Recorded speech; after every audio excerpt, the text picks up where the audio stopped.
Olá, meu nome é Ney Herman. Muito obrigado por permitir que eu entre em sua casa neste momento. Está começando mais uma vez o programa Opinião aqui na TV Vila Velha, cada vez mais, a TV que a nossa gente vê.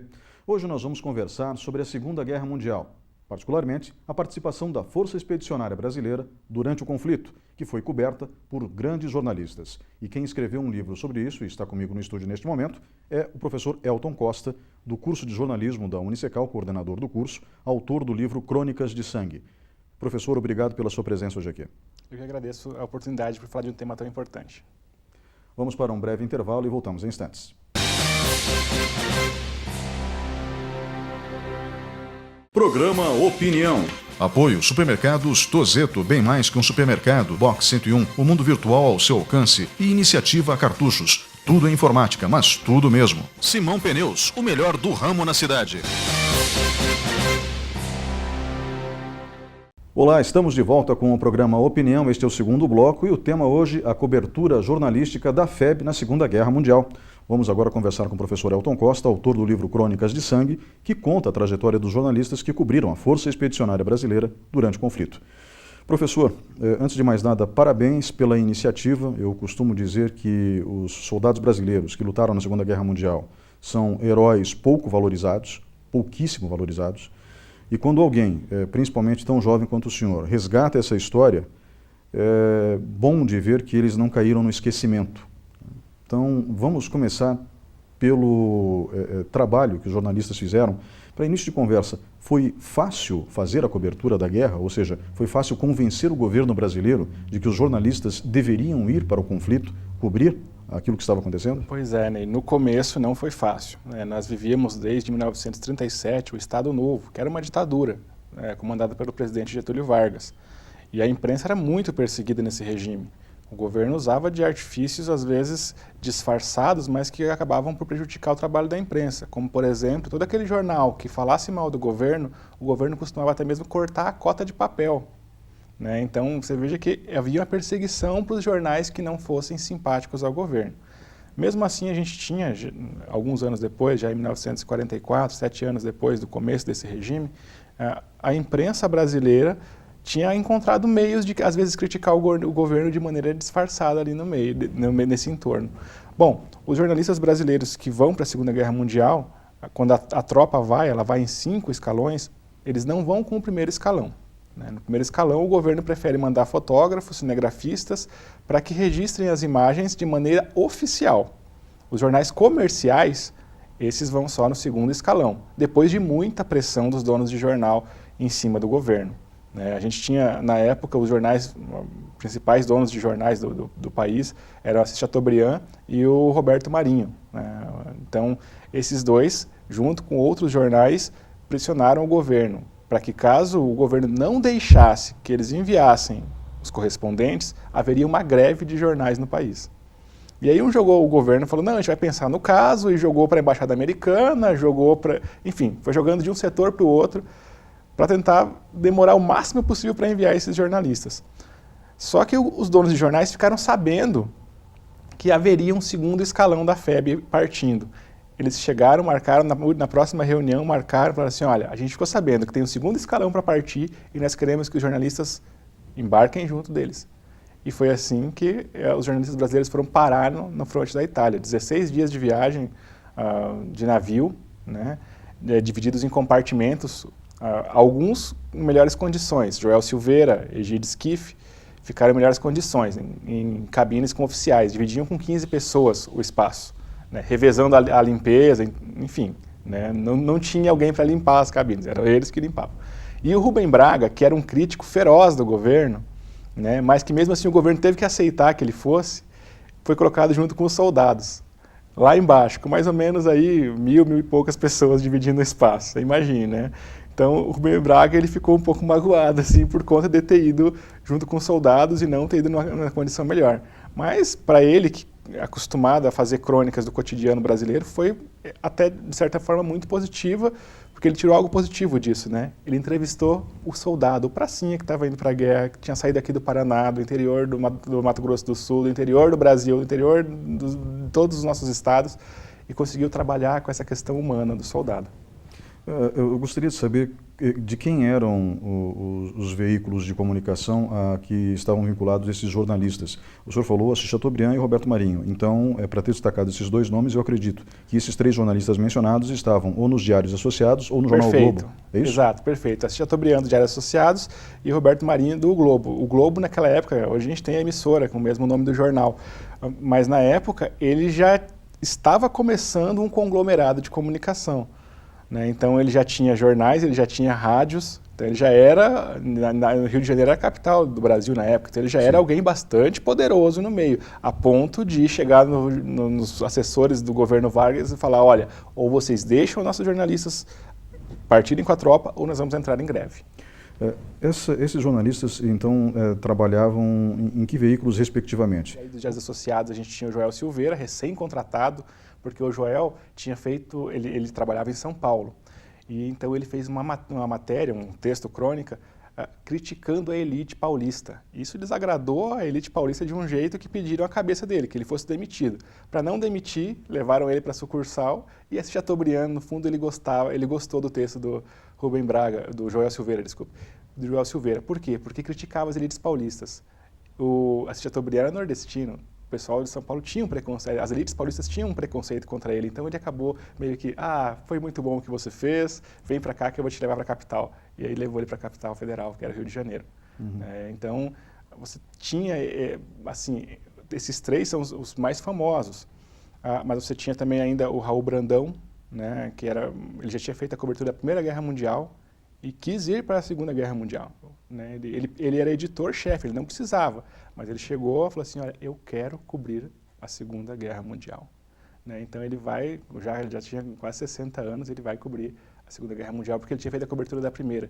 E assim, analisando os textos dele e a história dele, o que eu consegui perceber foi que na Primeira Guerra Mundial, ele foi quando a guerra ainda estava no começo da Primeira Guerra Mundial. Então ele voltou muito admirado com o exército alemão. E ele até deu palestras em alguns lugares falando que a Alemanha ia ganhar a Primeira Guerra Mundial. Assim que o Brasil entrou na Primeira Guerra Mundial, ele viu que não, que a Alemanha não ia ganhar e que ele tinha se equivocado. Então, na Segunda Guerra Mundial, ele vai como uma forma de falar assim, dessa vez eu vou escolher o lado que vai vencer e vou trabalhar como arma de guerra mesmo psicológica para o Brasil. Né? Então, ele vai, e no final da guerra, já aí, um spoiler, né, para o pessoal que vai ler o livro, ele vai ser ferido em combate e vai carregar sequelas para a vida inteira e vai morrer numa cama de hospital público com essas sequelas, por conta das sequelas da guerra. Ele vai ser ferido em combate, já no final da guerra, junto com o Rubem Braga. O Rubem Braga também foi ferido? Foi, só que o dele foi, entre aspas, leve. Né? Vou contar a história. Então, aconteceu o seguinte, era final da guerra, os alemães já tinham começado a se render, então eles queriam chegar a um local onde os alemães ainda não estivessem sabendo do final da guerra. Então eles pegaram um sargento e falaram, vamos pegar o jipe e vamos procurar esse pessoal. Então eles saíram procurando onde estaria acontecendo a rendição. Só que na Itália tinha um entroncamento que se você fosse para a direita, você ia dar realmente de cara com os aliados, onde estava acontecendo a rendição. Se você tocasse errado para a esquerda, você ia dar com as tropas alemãs que estavam chegando. E eles pegaram para a esquerda. E numa dessas curvas, eles encontraram um monte de soldados alemães em um caminhão e outros marchando. E eles fizeram um sinal para que os caras não atirassem, para contar que a guerra tinha acabado. Mas os caras não queriam saber. Viram um jipe aliado, abriram fogo. Eles jogaram o carro para acostamento, o veículo capotou. Rubem Braga cortou a mão, teve um corte na mão. O motorista, que era um sargento, teve um corte profundo na testa, mas pôde estancar. E o Raul Brandão, o jipe acho que bateu por cima dele, capotou por cima dele, ele quebrou a bacia e a perna. Né? Então, e mesmo assim, eles acharam que era o fim deles, porque eles acharam que os alemães iam descer da estrada e acabar o serviço, acabar de matar eles. Mas os alemães chegaram a fazer pontaria neles, mas não desceram a encosta para atirar.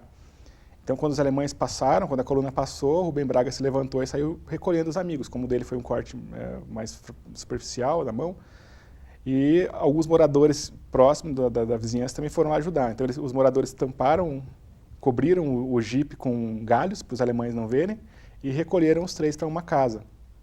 Só que eles precisavam buscar socorro.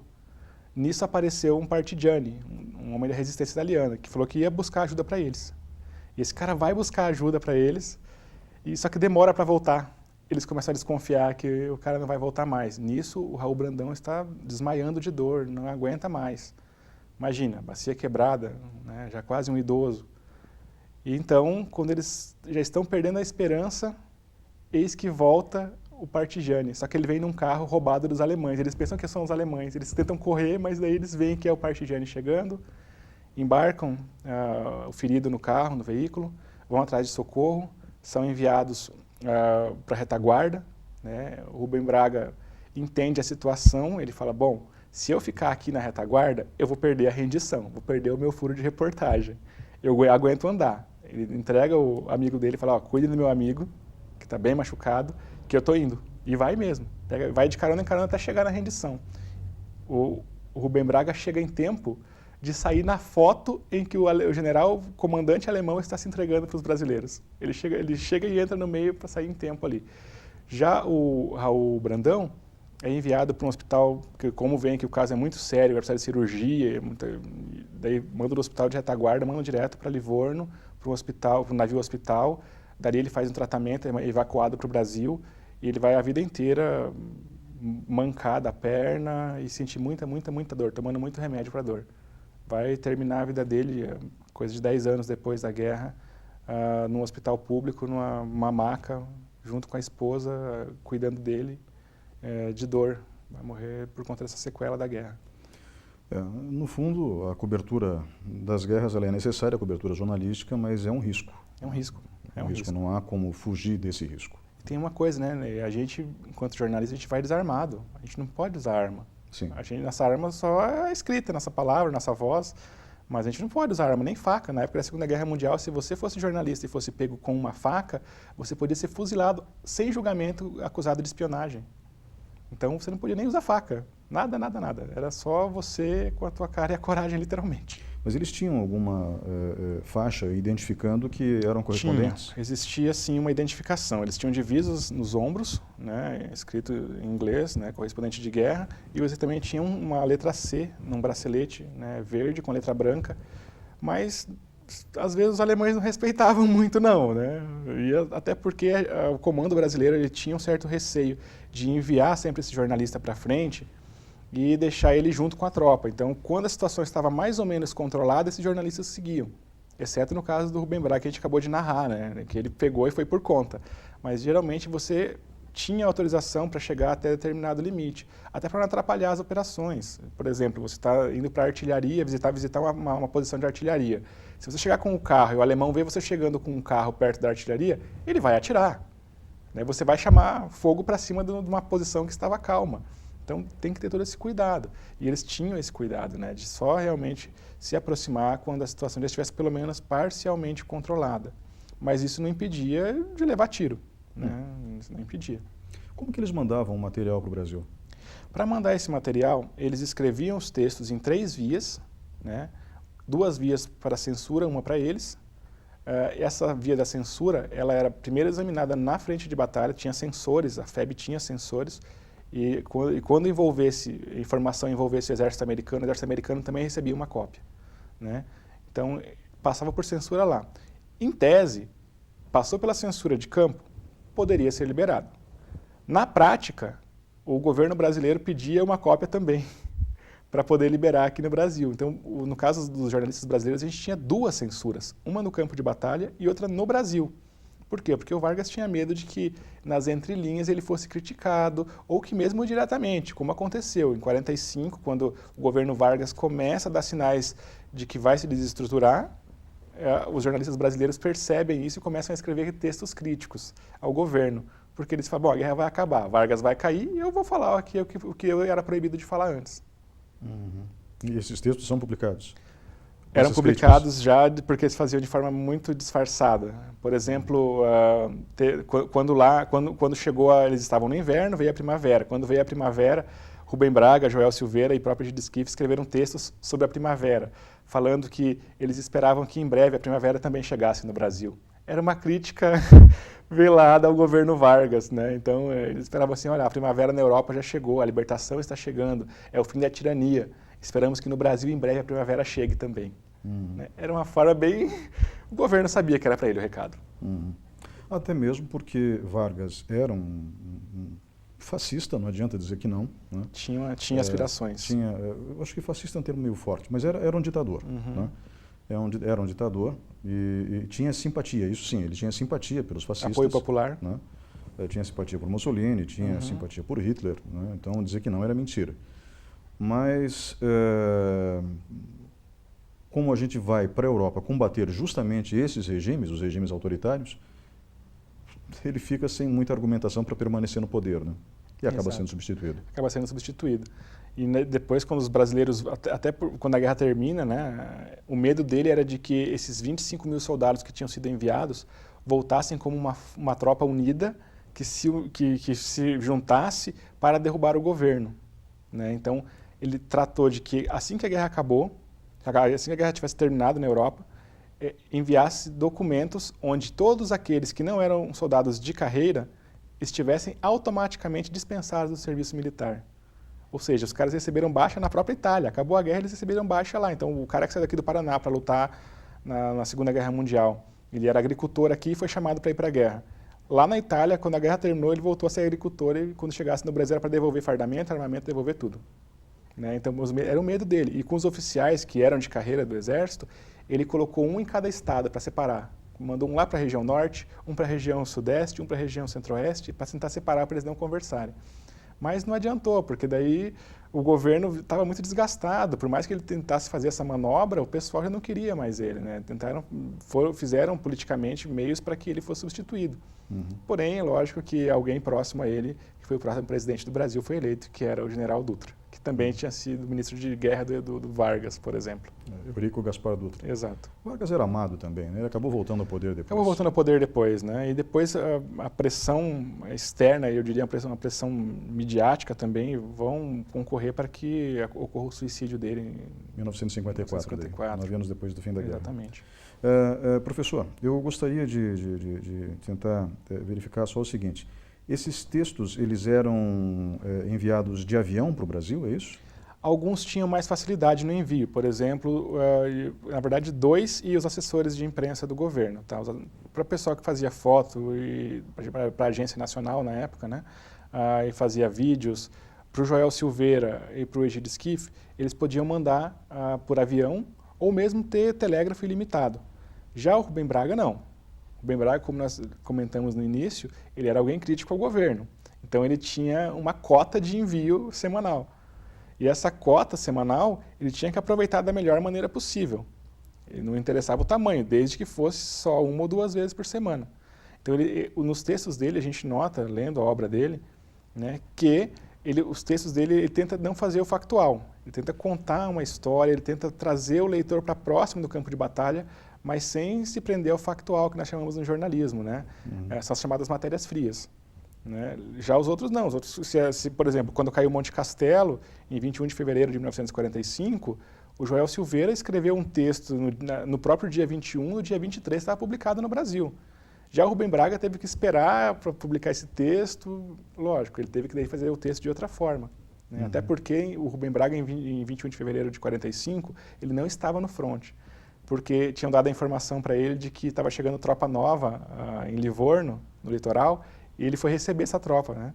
E enquanto isso, o Joel Silveira, que tinha fontes dentro dos militares, nota que eles eram amigos, eram concorrentes na hora de trabalhar. Né? E aí o Joel Silveira, ele falou, a coisa vai esquentar amanhã por aqui, não vá para Livorno. E ele fica. E quando ele fica, ele vai cobrir Monte Castelo, enquanto o colega estava em Livorno. Né? Então, ele acaba registrando uma das batalhas mais épicas da FEB na Segunda Guerra Mundial. Enquanto o outro estava recebendo tropas em Livorno. O Rubem até fala depois, fala assim, poxa, né, se eu soubesse que ia ter Monte Castelo, eu não tinha ido, mas coisas do jornalismo. E é legal assim, porque eles moravam juntos, os correspondentes, eles moravam juntos, o pessoal do governo morava em um apartamento e eles moravam em outro. E ao lado deles tinha ainda os jornalistas estrangeiros que cobriam a FEB. Nós tínhamos um inglês, que era o Francis Hallowell, da BBC, e nós tínhamos 4 americanos que também estavam ajudando ali nesse contexto. Né? Todos eles falavam português, porque já tinham trabalhado no Brasil, então foi muito mais fácil. E eles eram assim, eles andavam juntos, eles iam para a frente de combate juntos. Mas na hora que tinha que fazer matéria, era cada um por si. Afinal de contas, eles representavam seus respectivos jornais. Então, cada um queria fazer o texto melhor que o outro. Né? Então, às vezes, o Joel Silveiro fala que, por exemplo, o Egídio Schiff, o Globo, ele vivia na cola dele. Onde o Egídio ia, ele ia atrás, porque ele sabia que se ele bobeasse, o Egídio saía e ele não achava mais e o cara ia atrás de notícia quente. Né? Então, eles eram amigos, mas na hora de trabalhar, cada um, ninguém queria perder ali a informação preciosa jornalística. Mas, enfim, né, a gente tinha nessa cobertura de Segunda Guerra Mundial, a gente tem que pensar que o Brasil, quando ele vai para aquele fronte do norte da Itália, é um fronte que ele não estava definido, no sentido de, era uma guerra fácil, uma guerra já acabada. Né? 2 meses antes dos brasileiros entrarem em combate, né, as tropas americanas que estavam naquele fronte foram destacadas para mandar para a França, porque a França tinha acontecido em junho, dia D. Então, os americanos achavam que eles iam rapidamente tomar a França, né? E a batalha durou 100 dias. Então, eles precisavam de mais tropa. Então, eles tiraram do norte da Itália para mandar para a França. E aí, aquele fronte ficou um pouco desequilibrado. Aí entram os brasileiros. E é legal a gente falar que, além dos brasileiros, a gente tinha outras tropas de outros países diferentes lá. Por exemplo, você tinha um grupo de soldados que era judeu. E o pessoal fala que eles não faziam prisioneiros alemães, porque eles sabiam as coisas que estavam acontecendo na Europa, então eles não faziam prisioneiros. A gente tinha paquistaneses, a gente tinha australianos, os próprios ingleses, a gente tinha pessoal do norte da África, né? E todo mundo combatendo nesse fronte do norte da Itália. Para quê? Para poder equilibrar as forças aliadas com as forças inimigas, que por mais que ainda estivessem em desvantagem numérica, estavam em posições privilegiadas, estavam em montanhas mais altas, estavam tendo domínio de vista do vale, né? Então eles estavam preparados realmente. A Itália, a cadeia dos Apeninos, ela começa em Livorno e vai terminar em Rimini, ela corta o país no meio. Ela é uma posição natural, né? Então os alemães aproveitaram-se disso, né? Então todo mundo que quisesse passar para o norte da Itália tinha que passar pelos Apeninos, e aí que os brasileiros vão entrar, né? E vão pegar um invernão bravo. Bom, a gente já fala de novo um pouco mais sobre isso. Vamos agora para um breve intervalo e voltamos em instantes. Programa Opinião. Apoio Supermercados Tozeto, bem mais que um supermercado. Box 101, o mundo virtual ao seu alcance. E Iniciativa Cartuchos. Tudo em informática, mas tudo mesmo. Simão Pneus, o melhor do ramo na cidade. Olá, estamos de volta com o programa Opinião. O tema de hoje, a cobertura jornalística da FEB, a Força Expedicionária Brasileira, durante a Segunda Guerra Mundial. Comigo no estúdio está o autor do livro Crônicas de Sangue, que conta essa história, a história dos jornalistas brasileiros que cobriram a Segunda Guerra Mundial, ou seja, particularmente a participação da FEB, a Força Expedicionária Brasileira. E falávamos no bloco anterior com o professor Elton Costa, autor do livro. De novo, parabéns pelo fato de ter lembrado da história desses heróis. E o senhor acabou mencionando no fim do bloco anterior uma coisa que as pessoas não param para pensar. O Exército Brasileiro não tinha equipamentos para o inverno rigoroso. Afinal de contas, a gente mora num país que não tem um inverno rigoroso. Mas estamos no sul do Brasil, o sul do Brasil é friozinho. Friozinho. Não dá para comparar com o frio da Europa abaixo de zero, né? Neve. E, se eu não me engano, os 25 mil soldados brasileiros que são enviados para a Itália são enviados sem o equipamento adequado para enfrentar a temperatura do norte da Itália, correto? Correto, né? O Brasil, não que não tivesse sido feita uma tentativa de você organizar essa logística, né? Quando o Brasil declarou guerra, foi enviada uma comissão brasileira para acompanhar os combates no norte da África, para ver a questão de armamento que seriam utilizados, o próprio fardamento, né? A questão de, enfim, toda a questão logística que ia envolver a tropa brasileira. Essa comissão volta, só que ela apresenta o relatório para os chefes do Exército, do Estado-Maior, o pessoal fala assim, olha, a gente não tem como produzir esse tipo de fardamento agora, de uma vez, a gente vai ter que, não tem nem pessoal para costurar isso aqui no Rio de Janeiro, nem empresa grande para fazer, a gente não vai encontrar. Vamos fazer o que dá, e eles fazem o que dá, que é um tipo de uniforme, um armamento que que não ia ser utilizado, não seria utilizado na Itália depois. E aí, com esse tipo de armamento, de fardamento, que eles vão para a Itália. Quando eles chegam lá, o pessoal fala assim, olha, esse armamento aqui não serve, vamos ter que rearmar vocês com armas mais modernas e ensinar vocês a utilizar essas armas, bazuca, por exemplo, né? Alguns fuzis mais avançados para a época, né? A artilharia, a gente vai ter que mudar algumas técnicas para a utilização, inclusive vocês vão pegar alguns calibres mais pesados aqui, então vocês vão ter que reaprender. E o uniforme também, a gente vai reequipar vocês com todos os uniformes. Só que assim, não foi, os americanos são bonzinhos, eles deram para os brasileiros. Não, a gente pagou. O Brasil pagou por isso, né? É um arrendamento. O Brasil foi lá e arrendou os equipamentos e o fardamento, outras coisas, pagou. A alimentação era paga, tudo era pago. O Brasil saiu da guerra sem dever nesse sentido, né? Não foi nada dado pelos americanos, os americanos eram bonzinhos. Não eram, os americanos ganharam dinheiro com a guerra, né? Sim, muito. O Brasil foi um dos clientes nesse sentido.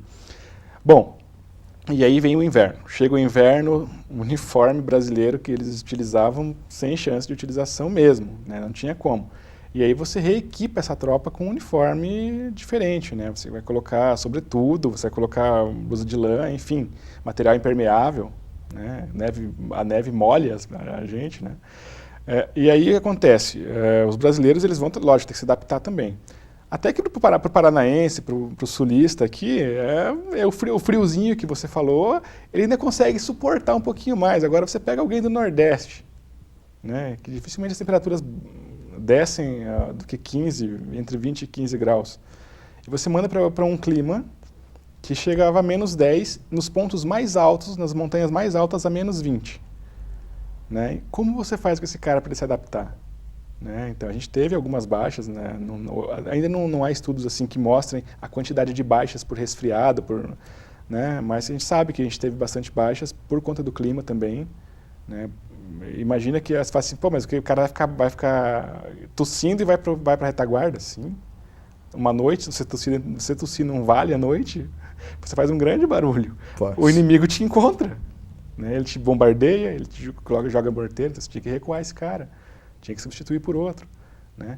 E os jornalistas, nesse sentido, também, para eles, isso foi rico material para eles contarem sobre a guerra, porque eles contavam exatamente isso. Se hoje nós dois estamos conversando sobre, nossa, como foi difícil aquela neve para quem não era acostumado, para eles, então, que estavam convivendo com essas pessoas, entrevistar esse pessoal, eles contam, por exemplo, casos de chegar em baterias de artilharia, que era um pouquinho mais calma, que era um pouquinho mais afastada da frente mesmo, e o pessoal está fazendo guerra de neve. Brasileiros fazendo guerra de neve, brincando um com o outro. Por quê? Porque era a primeira vez que eles viam neve. O próprio Joel Silveira conta que um dia ele acordou de manhã, antes de todo mundo levantar, ele colocou o agasalho dele e foi brincar, correr na neve, pular na neve, se jogar na neve, porque ele nunca tinha visto neve.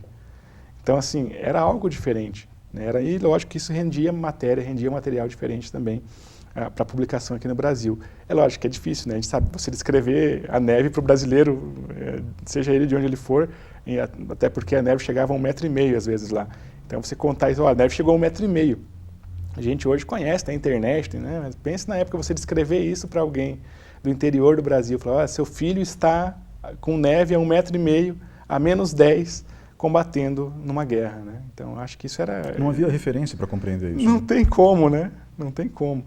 E outro fator que eu acho legal também, né, dessa parte mais humana da guerra, a gente fugindo um pouco de falar da parte sangrenta, né, eram as visitas que eram feitas às grandes capitais já libertadas, né? Então eles poderiam ir para Florença, por exemplo, em época de folga, eles poderiam ir para Roma. Agora você imagina que legal, o cara sair de Ponta Grossa muitas vezes, às vezes nem conhecia Curitiba, ele vai para uma guerra, conhece o Rio de Janeiro, vê o mar, e depois ele está numa Europa, numa Roma, com a sua história milenar. Né? Você imagina que legal isso. E depois que ele volta, como que ele vai contar isso aqui na cidade dele? Que argumento, que artifício ele vai ter para descrever Roma? Para esse amigo dele que ficou aqui. Né? Então, é difícil às vezes, porque conversando com alguns expedicionários, eles falavam assim, bom, eu evitava um pouco de falar sobre essas coisas, porque se eu falasse, poderiam achar que eu estava me achando, que eu estava sendo snob demais, né? Mas não, eles falam, né, era lindo, Florença à noite é lindo, então, né, eles tinham, nos raros momentos de folga, eles tinham que ficar em média 40 dias para poder ter uma folga, né? Então, assim, era algo que os encantava também. E é lógico, os jornalistas também faziam questão de anotar isso e contar, né, do pracinha que muitas vezes nunca tinha saído do interior do Ceará e de repente ele estava lá em Roma como se fosse dono da situação, dirigindo um jipe pelas ruas históricas da cidade. Deve ter sido uma sensação interessante. O senhor fala capitais porque eram capitais de estados italianos. Capitais de estados italianos. Uhum. E em relação como eu posso dizer, ao convívio entre brasileiros e italianos e com povos de outros países que porventura também estivessem com os aliados no combate. Como era a relação dos brasileiros com esses povos? Legal essa pergunta, porque a gente tem aí, no caso da convivência com outros soldados de outras nações, a gente tem alguns casos interessantes, né, que a gente vai falar assim, o jeitinho brasileiro às vezes, né. Por exemplo, quando os brasileiros chegaram na guerra, eles começaram a perceber que estavam sumindo alguns itens da cozinha deles, né, que volta e meia alguém roubava alguma coisa. Então até que um dia viram que era alguém da tropa americana que estava roubando. E foram reclamar para o general americano. O general americano falou assim, olha, é o seguinte, estamos numa guerra, eu não posso conter milhares de soldados aí, vocês que têm que cuidar das coisas de vocês. Os brasileiros pegaram esse espírito das coisas. E acabou que, por exemplo, a gente tinha na engenharia de combate, por exemplo, tinha mais jipe na engenharia de combate do que eles tinham recebido quando eles chegaram. Porque os brasileiros começaram a roubar carro, por exemplo, dos americanos. Então, era uma convivência que era harmoniosa no campo de batalha, mas que fora dele era cada um por si. Né? Com os ingleses, os soldados que eu entrevistei, eles contavam que com os ingleses eram mais fechados, eles evitavam mais o contato.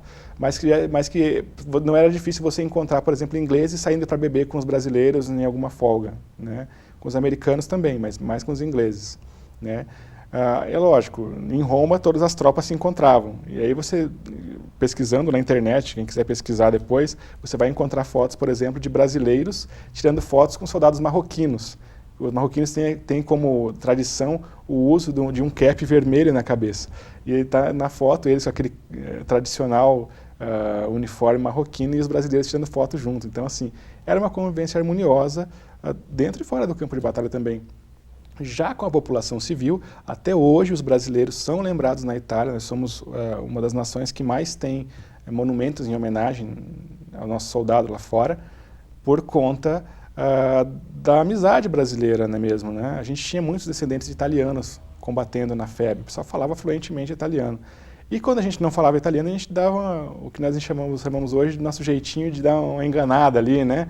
Então, por exemplo, uma anedota que contam dessa época é que existia um soldado nordestino que alguém fala para ele se ele fumava, fala em italiano, se ele fumava uma espécie de cigarro. Ele fala assim, io non fumare perché non mi dare. Eles botavam are no final de qualquer palavra e achavam que estava falando italiano. Né? Então, assim, era o jeitinho brasileiro. Mas o que mais chama atenção, e isso até hoje, quando a gente vai, eu já estive na Itália algumas vezes, 3 vezes, e das 3 vezes que eu fui muito bem recebido nas cidades libertadas pelos brasileiros, né? O pessoal às vezes até dava coisa pra gente de presente, a gente não entendia muito bem o porquê, mas depois a gente começa a pesquisar, a gente entende daí, né? Porque os brasileiros dividiam a comida deles com os civis. Era proibido você dar comida para civil, era proibido pelo exército americano, no qual o Brasil estava inserido. Era proibido. Os brasileiros passavam por cima da proibição e dividiam, literalmente, a comida com os italianos. E também a questão do idioma facilitou bastante, porque o idioma latino, você consegue, algumas palavras são iguais nos 2 idiomas. A questão da religião, o italiano é muito católico, a maioria dos soldados brasileiros era católica também. Né? Então, tudo isso facilitava, eles tinham missas juntos. Nós tivemos alguns casos de casamentos entre brasileiros e italianas. Né? Então, tudo isso hoje em dia ainda reflete na Itália, né? Por exemplo, em Montese, a cidade que foi libertada pelos brasileiros depois de um combate bastante sangrento, mais de 400 baixas em 3 dias de batalha, os brasileiros são muito queridos lá, né? Então, você tem Praça Brasília lá, né? Tem várias praças com o nome de Brasil, praça com o nome de soldados mortos em combate. E em um documentário que eu fiz antes desse livro, eu estive para procurar pessoas que tivessem conhecido dos brasileiros lá. Eu encontrei um soldado da resistência italiana que elogiou os brasileiros. A única coisa que ele falou é que os brasileiros eram muito corajosos até demais. Eles não respeitavam o planejamento tático da batalha e se jogavam para cima do inimigo sem muito planejamento. Isso segundo ele, nos primeiros combates eles aprenderam depois que não era assim que combatia, que tinha que ter um planejamento tático, devagar, não podia correr em direção ao inimigo e tentar tomar a posição.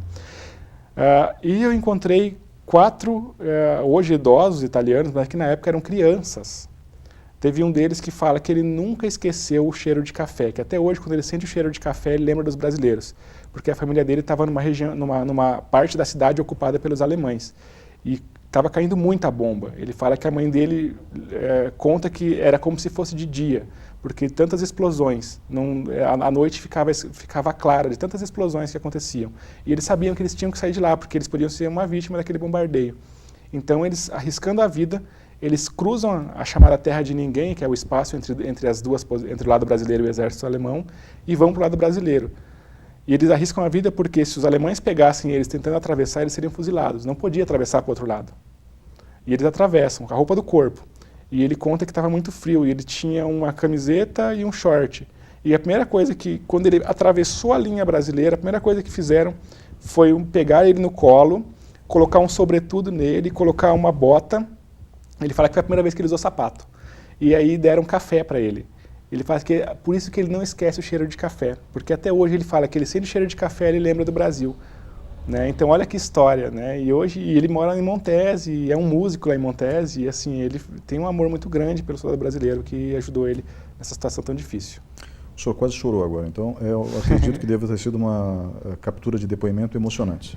Com certeza, e assim, né, eu tenho digamos assim, esse estereótipo brasileiro na face, né, e das vezes que eu estive lá, eu lembro de um senhorzinho que ele me abraçava bastante e ele ficava andando comigo de mão dada para lá e para cá.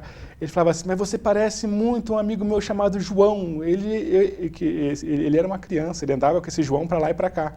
Eu acho que ele enxergou o João olhando para mim. E aí a gente andava junto para lá e para cá. E ele falava assim, o João me ensinava uma música. Eu falei, mas o senhor ainda lembra a música? Ele falou assim, eu lembro. E começou a cantar Jardineira. Jardineira, por que estás tão triste? Começou a cantar essa música. Então você veja, 70 anos depois, aquela criança ainda lembrava do brasileiro que foi lá dar comida para ele, né, no momento que ele estava precisando tanto. Né? Então, é algo que eu acho que a gente tem que se orgulhar do nosso país. A gente lutou contra o nazifascismo, venceu o nazifascismo e não deixou de ser humano em nenhum momento. Nosso soldado, pelo contrário, às vezes era humano até demais. Os americanos falavam que a gente era humano até demais. Ficava convivendo com o civil, ficava conversando com o civil, abraçando um, abraçando o outro, principalmente as crianças. As crianças italianas recebiam um tratamento excepcional para o soldado brasileiro. Né? Eles cuidavam mesmo das crianças. Né? Lógico, a gente também tinha alguns casos que são coisas de guerra que vão acontecer e que naquele contexto hoje a gente hoje teria como repudiar isso, mas que naquela época, por exemplo, prostituição nos campos de batalha de modo geral aconteciam. Existiam soldados brasileiros que iam também procurar as prostitutas. Né? Enfim, o mesmo soldado do mesmo exército que ajudava também poderia muito bem se aproveitar da situação. Então, nós somos humanos. Né? Não é porque ele está com uma farda que ele deixa de ser humano, ele continua sendo humano. Mas a bravura dos brasileiros em combate nunca foi contestada, então, nem pelo exército americano, nem pelos ingleses? Não, a gente teve contestações recentes de colegas jornalistas nossos que escreveram livros na década de 80 e agora republicados, que tentam desmerecer a participação brasileira. Mas a gente fez o que a gente podia, dentro das nossas possibilidades, dentro daquele contexto, a gente foi importante sim, naquele contexto, daquele fronte.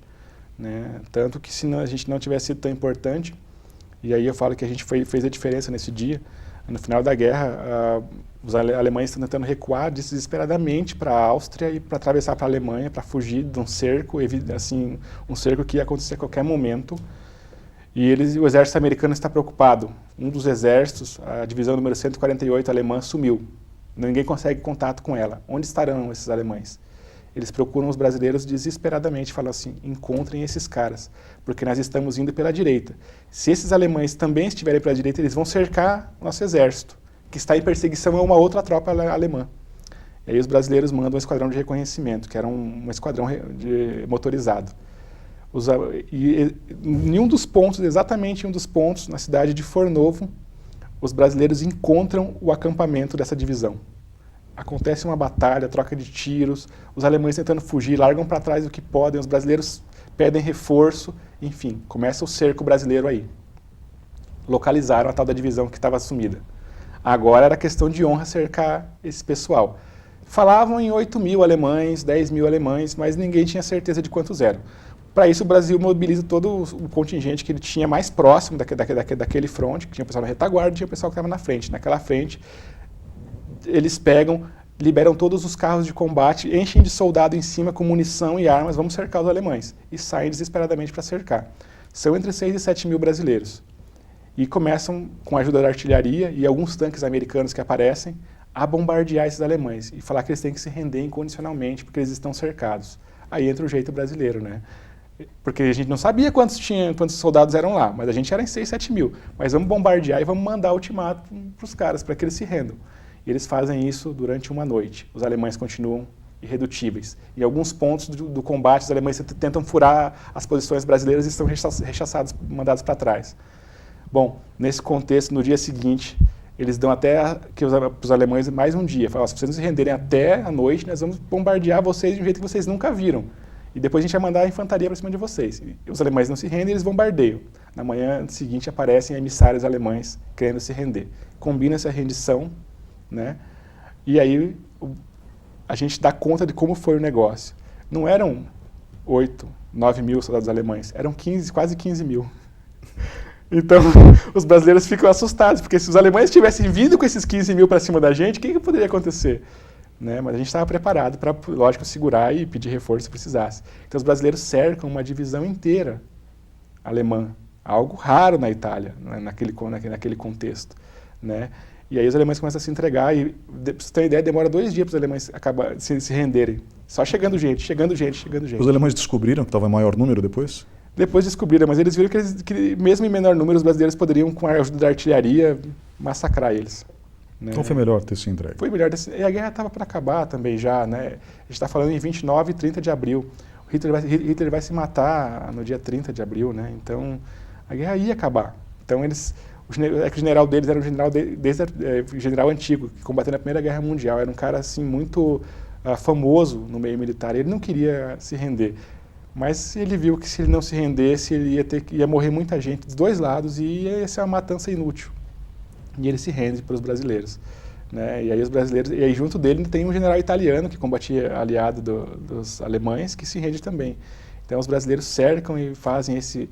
E aí, lógico, que o comando americano, quando chega e descobre o que os brasileiros fizeram, eles elogiam demais, né? Falam, nossa, vocês foram demais. Vocês não só encontraram a divisão que a gente estava procurando, como vocês cercaram os caras e fizeram eles se render incondicionalmente. Né? Fizeram eles se render sem nenhuma exigência. Vocês estão de parabéns, né? E aí, estudos mais recentes mostram que houve uma proposta do 5º Exército Americano de que os brasileiros pudessem servir como tropa de ocupação na Áustria. Né? Mas que o comando brasileiro acabou, ninguém sabe exatamente o porquê, né? Mas estima-se que eles não quiseram, na verdade, deixar os soldados mais tempo no front. Mas que eles falaram assim, não, os brasileiros querem voltar para casa, eles estão cansados, eles estão 9 meses combatendo aqui, eles querem voltar para casa, todo mundo com saudade de casa já. A gente agradece o convite, mas a gente rejeita. Né? Quem sabe estudos futuros revelem os reais motivos aí da gente não ter ido como tropa de ocupação para a Áustria, por exemplo. Professor, realmente é apaixonante ouvindo o senhor falar sobre isso, saber que os brasileiros se saíram tão bem numa situação tão complicada. Agora, isso tudo que o senhor está me contando só é possível contar porque jornalistas foram cobrir o fronte italiano.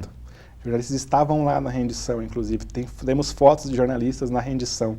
Né? Tem uma foto bastante emblemática, que é o Rubem Braga encarando o general alemão na rendição.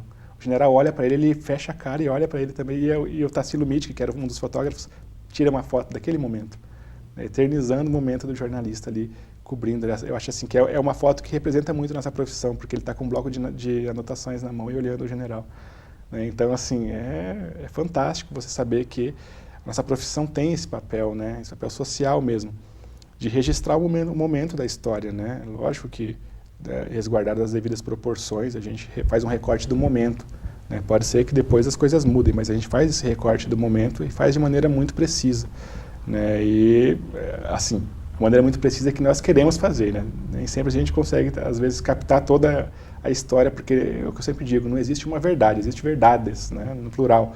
Então a gente pega uma parte dessa verdade, apresenta, e isso vira um documento histórico que hoje resultou aí no livro para contar essas histórias. Professor, obrigado pela participação nesse bloco. Vamos agora para um breve intervalo e voltamos em instantes.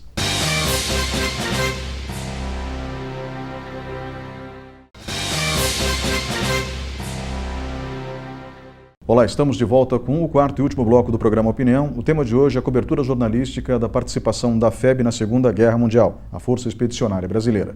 Comigo no estúdio está o professor do curso de jornalismo, coordenador do curso da Unicecal, Elton Costa, também autor do livro Crônicas de Sangue, que conta justamente a história desses jornalistas. Vamos só recapitular quem eram esses jornalistas, professor? Pois é, eu fiz aqui a lista para a gente não se perder dos 11 que foram cobrir a Segunda Guerra Mundial. Então a gente tem o Rubem Braga, do Diário Carioca, Frank Norrell, da Coordenação de Assuntos Internacionais dos Estados Unidos, o Tassilo Mitke, da Agência Nacional, Henry Bagley, da Associated Press, Raul Brandão, do Correio da Manhã, Horácio Guzmão Coelho, também da Agência Nacional. Esse é o fotógrafo da FEB, esse é o jornalista que fez a maior parte das imagens da FEB, eu chutaria aí uns 85% foi ele. E é legal porque ele era alguém mais velho também, ele já tinha passado dos 60 quando vai cobrir a Segunda Guerra Mundial, e ele já tinha estado junto com Rondon, para você ter uma ideia, andando pelo país aí. Né? Então ele é um cara bastante legal assim, de a gente falar sobre ele. Aí a gente tem também o Alan Fisher, que também é dos Estados Unidos, além do Joel Silveira, nós já falamos que era do Diário dos Associados, né, do nosso Assis Chateaubriand, o Egídio Schiff, de O Globo, o Fernando Stamato, que era da Agência Nacional também, e o Francis Hallowell, que era da BBC. Esses eram os 11 jornalistas que foram cobrir o Brasil na Segunda Guerra Mundial. O Francis, ele tem uma história legal, porque ele era brasileiro, porque nasceu no Brasil, mas filho de pais ingleses. E ele tenta se alistar na infantaria inglesa em 1939, ainda quando a Inglaterra começa a entrar na guerra, e ele é rejeitado por conta da altura, mas fala assim, olha, você fala português e fala inglês, que tal você trabalhar na BBC, na seção brasileira? E ele vai para a seção brasileira. Quando os brasileiros vão para o combate, automaticamente ele é destacado para ir cobrir os brasileiros. Ele andava para cima e para baixo com um jipe, onde havia um engate com equipamento para gravação de discos da frente brasileira. Então ele gravava as reportagens em disco e mandava para Florença, de onde mandava para a BBC e espalhava pelo mundo todo. Fantástico, né?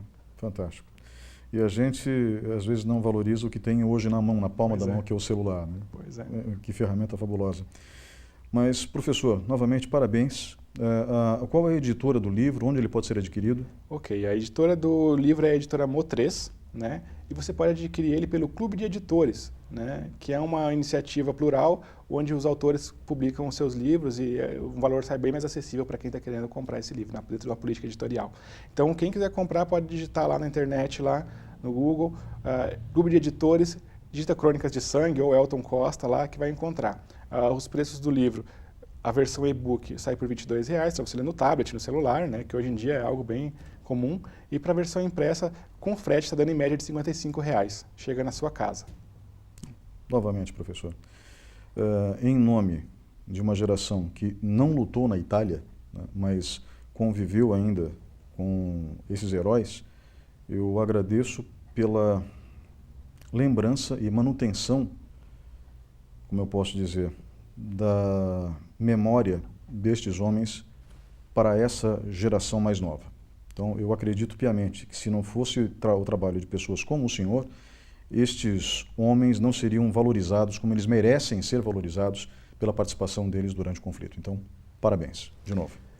Eu agradeço e eu acho que nós jornalistas devemos sempre estar lembrando desse combate ao nazifascismo, para que nossos filhos, os nossos netos não precisem andar os mesmos caminhos que aqueles pracinhas tiveram que andar na Itália, caminhos muitas vezes minados, cheios de perigos. Que a gente consiga lembrar sempre do nosso combate, da nossa profissão contra o nazifascismo. Novamente, obrigado, professor. Muito obrigado a você que estava nos acompanhando até agora. Espero que tenha gostado do programa. Voltamos na semana que vem.